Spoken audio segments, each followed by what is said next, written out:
This image is actually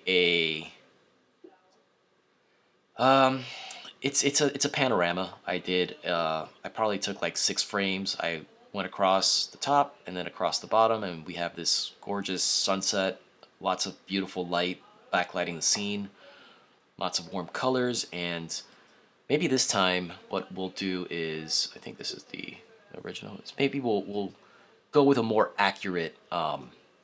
Yeah, let's just get rid of this.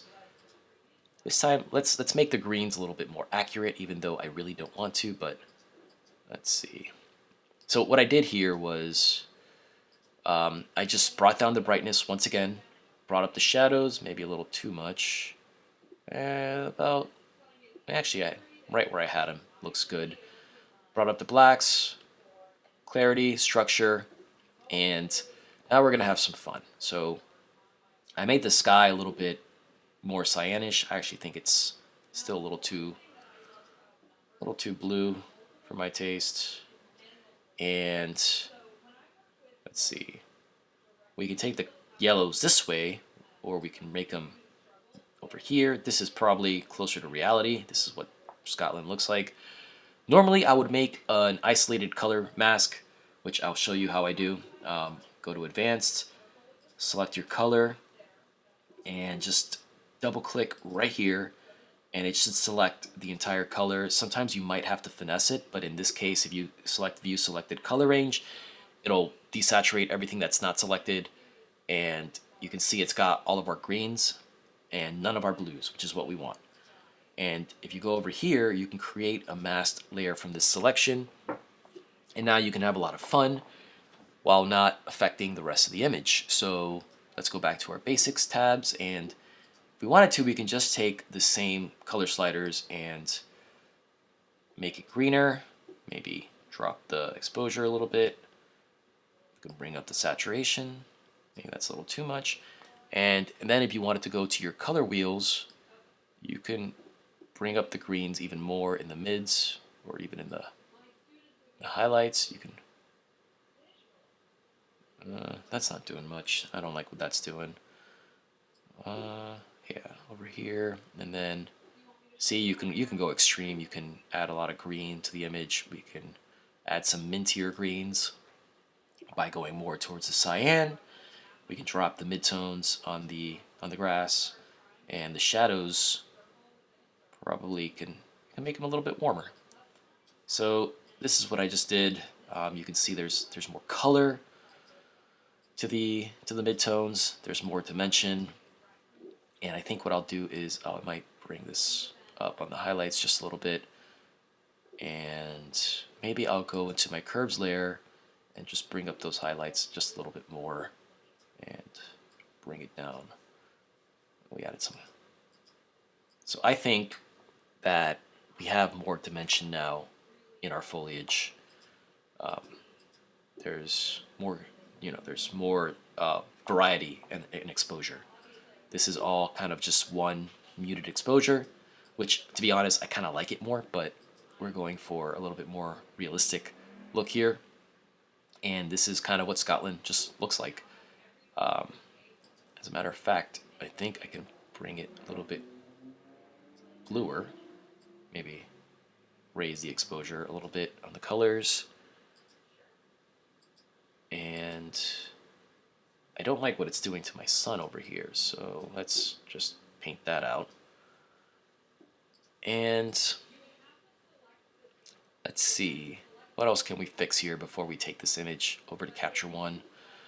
God, I really like my greens a little bit more on the magenta side. I don't know why, but for some reason I just think this looks better. But I will humor the alternative perspective.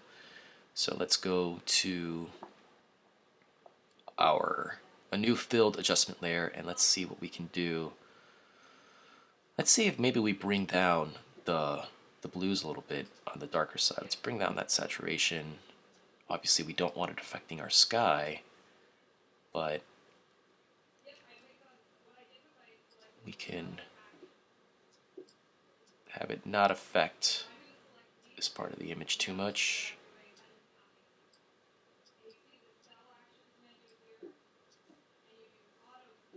And that might be too much on the effect there, but we can bring down the opacity and we can feather it a little bit more. And I just wanted to take some of that color cast off of those blues over there.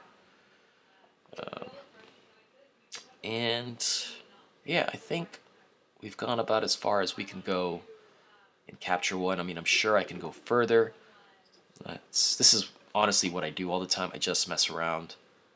Ooh, we can make it a little bit warmer actually. I kept it cooler because I wanted to preserve the blue in the sky. If I increase the white balance and make it warmer, we kind of lose a lot of that. Those blues kind of become a little muddy. But what we can actually do, I got an idea. New field adjustment layer. We can really warm that image up, bring up the warmth, and then we can use our Luma range and Capture One, and we can bring that down so that it doesn't affect the blues as much. And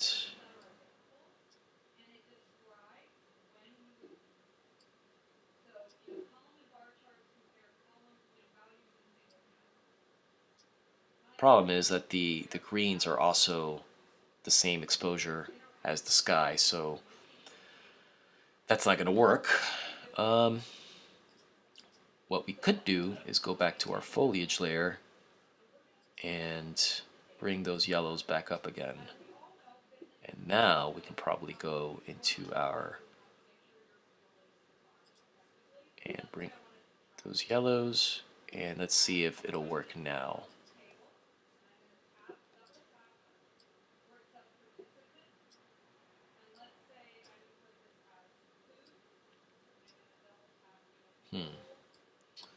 Capture One seems to be crawling right now. There we go.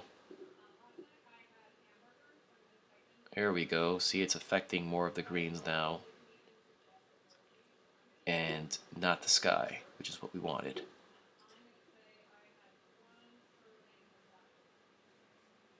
And we've got our warmth here. But what I'm going to do now is this mask wasn't perfect, so I'm going to paint it in to our greens, and Capture One is not cooperating right now for some reason.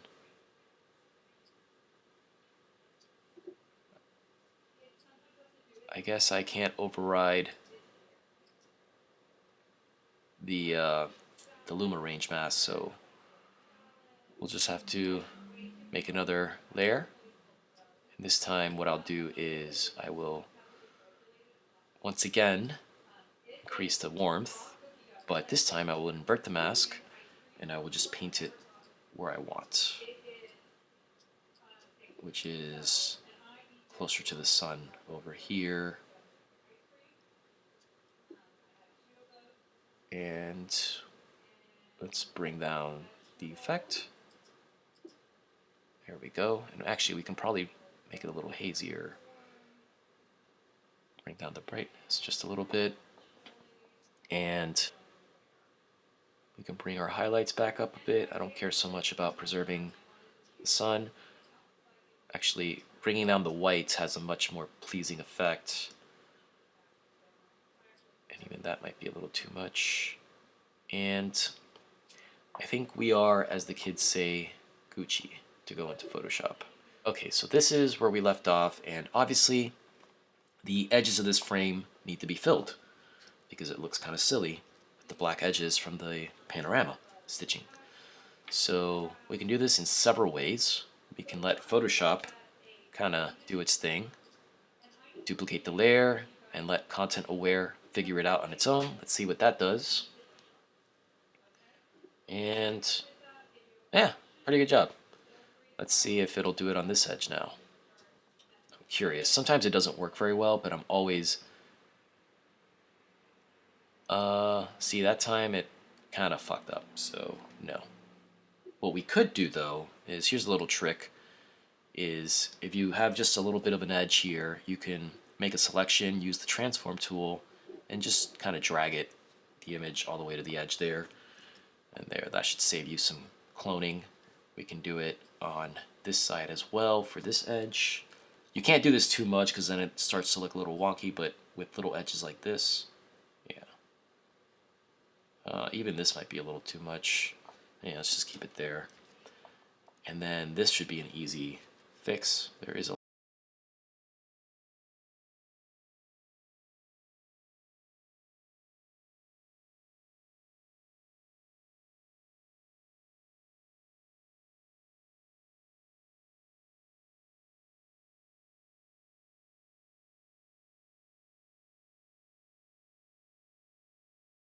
and there we go. There is our cloning fix. That was boring, but we have a full frame now, and now is where we get to play and have fun. So let's just bring this back, and first thing we're gonna do is merge these layers to save our file size, and let's check on our horizon. Our horizon actually seems pretty level. Okay, so what I want to do is take those mountains in the background, and we're going to do what we did before. We will just go a little bit, just to start there, and then we will go into our liquefy tool, and we will just focus on those mountains. And let's see, where's that freeze tool? This is the freeze mask. When you're using the liquefy tool, if you use this tool here, it'll prevent other areas of the image from being affected by the distortions that you're creating. So this is a good way to make targeted adjustments with the tool. And now we can work on these mountains back here. Maybe on these hills too. And then if you want to just, this is called the thaw tool, if you want to get rid of that mask, you can. Bring everything back up. And again, it's just subtle variations, so just makes the mountains back there look a little bit more prominent. And let's see where we can go from here. We have our image, and obviously our sun is coming from the right side of the frame. So the first thing we want to ask ourselves, and by the way, I don't think I need to do too much else. Every more adjustments that I make here is just probably going to be towards colors, but I really like these like solar panels over here. I really like this little town or little neighborhood here. You've got a nice leading line, you know, going towards the mountains. There's a lot of things I like about this composition. Honestly, what this image needs is what does this image need? Let's start by carving out our depth. So we're going to do a solid color layer, and we're going to use a color that's more or less within the realm of what's already in the image. This nice orange. And we're going to do a solid color layer, and maybe we'll do a soft light to start to create a nice airy directional light. Since it is a misty sunset, we're going to start by using a gradient originating from our light source. And this looks pretty good. Let's take that out of our shadows a little bit using the blend if layer.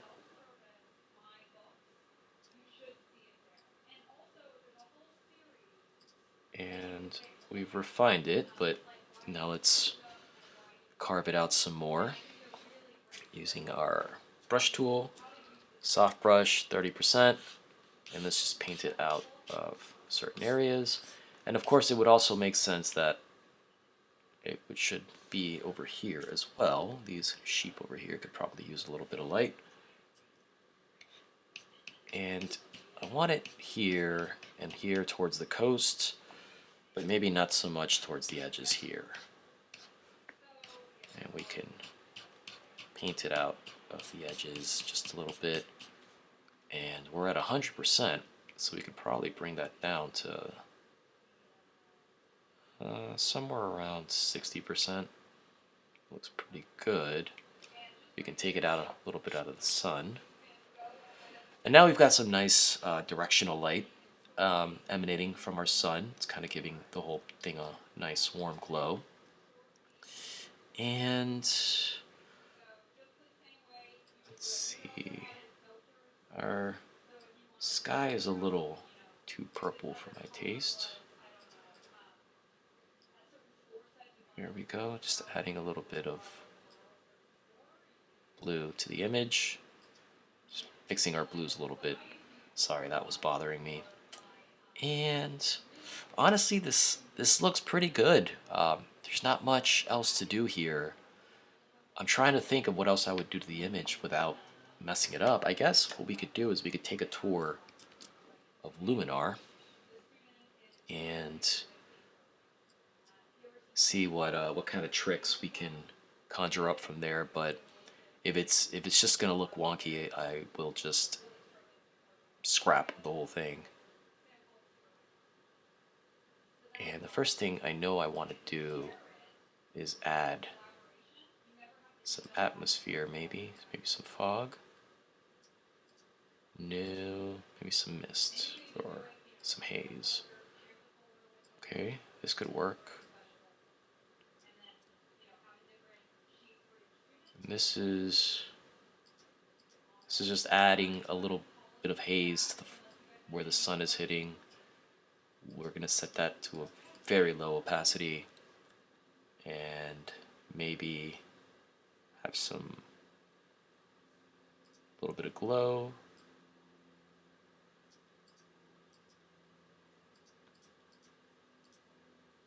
Okay, this is going to give our image more of a painterly kind of light, and we're going to bring that down, maybe bring down the brightness just a little bit. What's that doing?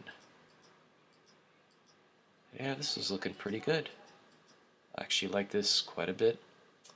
Bring our brightness back up, but we are going to take it out of our highlights just a little bit. And we're going to go back into the amount and bring that down just a little bit more. And again, just subtle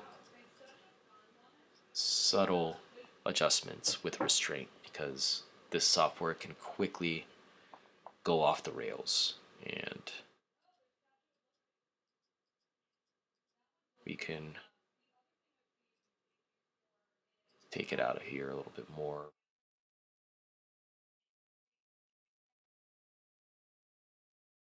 And again, this is all about carving depth in an image, so we don't want all of the image to have the same effect.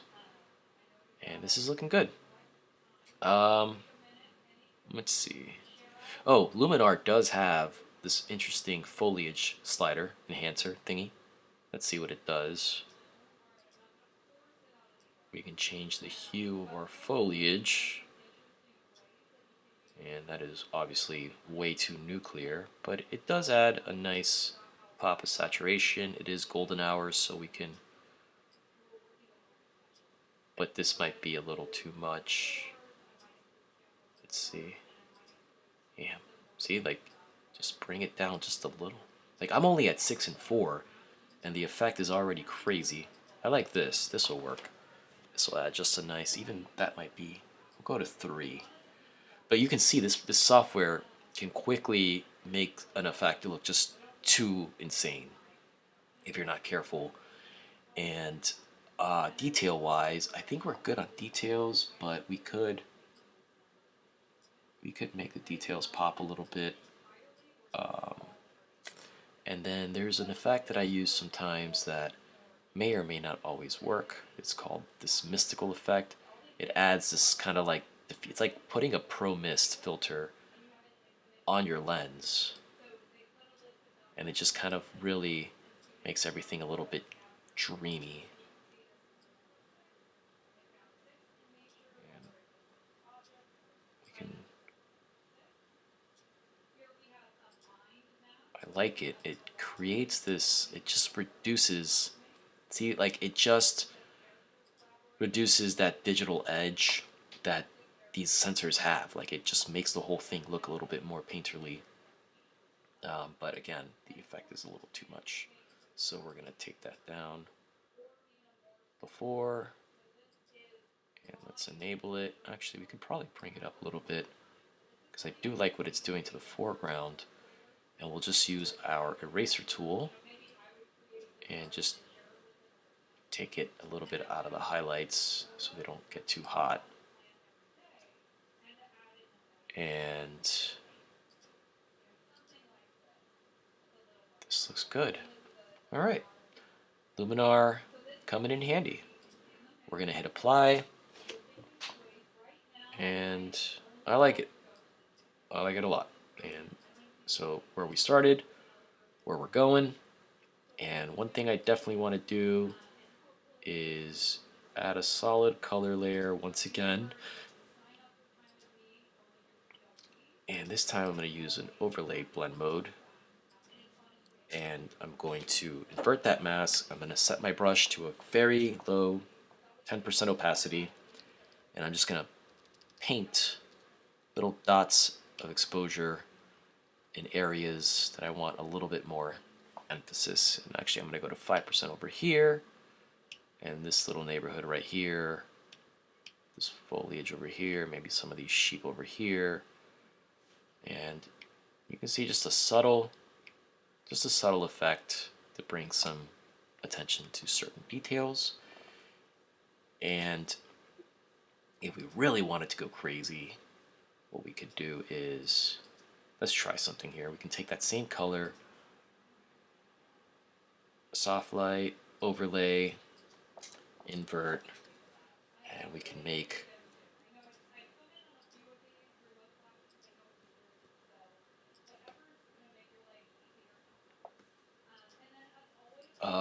just kind of like these rays of light here.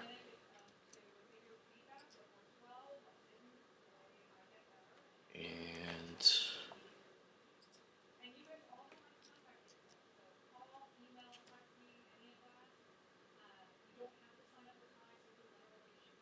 let's bring down the opacity.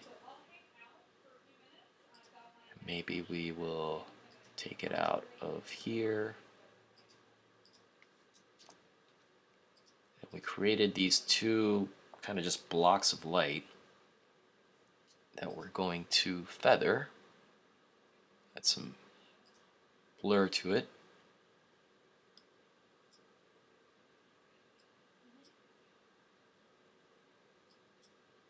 More. And drop the opacity.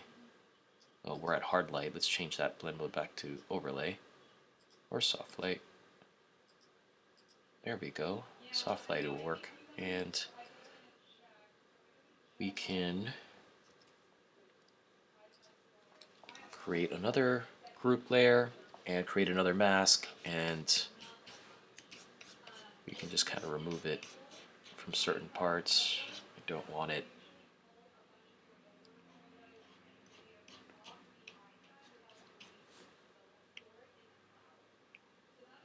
And we definitely don't want it on this water over here.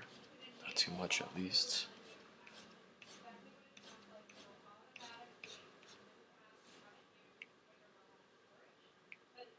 And let's gradually bring it back over here.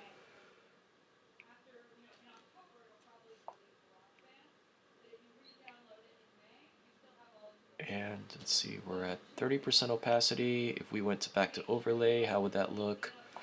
Ooh, I kind of like the overlay a little bit more. We can bring that down just a hair. And actually bring it, take it out of here. So the next thing we're going to do is create a vignette. The same one we made before. We're just going to drop our highlights, drop our mids, and raise our shadows just a little bit to keep our details preserved.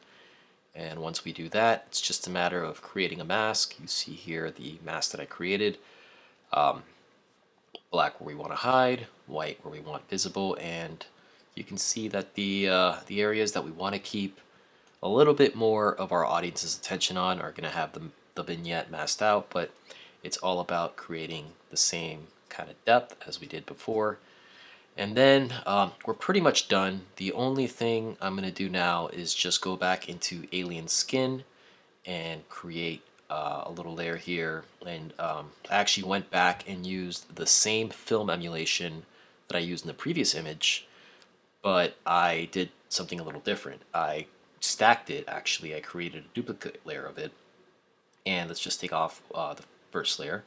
This is the main layer, and you can see that it affects the whole image. It's at an opacity of 49%, but there's some parts of the image that I don't want it to hit as harshly because I feel like it takes away some of the luminance from key areas, so we just masked it out a little bit. And then I stacked it with a duplicate layer set at an opacity of 18%, just to kind of blend it back in and bring it all together. And once again, I just took a little bit out from this village. It's not really a village, it's more of a farm, I guess, over here, just to give it a little bit more pop. And then this is really more of just kind of like a feel thing. Like maybe you might like it for the effect to be more comprehensive, more universal. I might mess around with it. I might, take a couple of hours away from this image and might decide that I want the effect to affect more of the image. You can see here just a light, deduction in the effect. And if we wanted to, we could do that. And if we wanted to, we could just bring the effect to 100% in the bottom layer. But I think a little less is a little more. And there you have it. That is pretty much it. I kind of intended for this to be a real-time look into the method behind my photos. So lots of train of thought. This is how I edit. It's a lot of experimentation. It's a lot of second guessing myself. It's a lot of auditioning different ideas, but always with the intention of creating depth in an image. So as you can see here, we have a natural starting point of light where the sun is. That is motivating our entire scene. And we've got little pockets of light, little pockets of light, little pockets of light. But we also have, different pockets of shadow. We got some shadow here. This part's a little bit darker. We got some darks over here. And even the mountain is a little bit darker. So there's a lot of variation in the tones, in the tonality. And I guess if I really wanted to, I could go back to the to this layer over here where the film emulation is, and we can see if we want some more darkness. And I might want a little bit more of the dark tones over here. Let's get that at like 20%, just maybe to have a little bit of shadow on that patch of grass right there. And nope, I think everything else is, as the kids would say, a little Gucci. Maybe what I'll do is just take this off of the, it looks like solar panels on the roof of this house over here. And maybe, what is this over here? Oh, that's just like a little house, or a little complex right there. What I'm gonna do is I'm gonna take some of this darkness out of here. I'm at 20%, am I? Yeah, so let's get that. Just so that little area stands out, you can see what we did. Just brought it back just a little bit. And there we have it. And like I said, I might mess around with this a little bit more, but that's pretty much the end of this image. And that's pretty much the end of this tutorial. I hope that you found it helpful. We got some pretty good images out of this, and what I like about these images is that these are all images that I would have otherwise forgotten about. Like these images, the ones from Scotland are over 2 years old, the one from Iceland is over 4 years old, and just by going back and revisiting my archives with my updated sense of aesthetic and my updated skill set that I've gathered since the time I took these images, has now left me with a bunch of really cool images that I feel could definitely go on my website and could definitely be shared. And it didn't require me to go back to Scotland or go back to Iceland. It's just a matter of looking through the garbage to find some diamonds in the rough. And well, this tutorial's gone on long enough, so I hope you learned something from it. And if you want me to do this again, it was fun. Please let me know in the comments if this is something that you'd like to see more of. Until next time, thanks for tuning in, and have yourself a great rest of the week.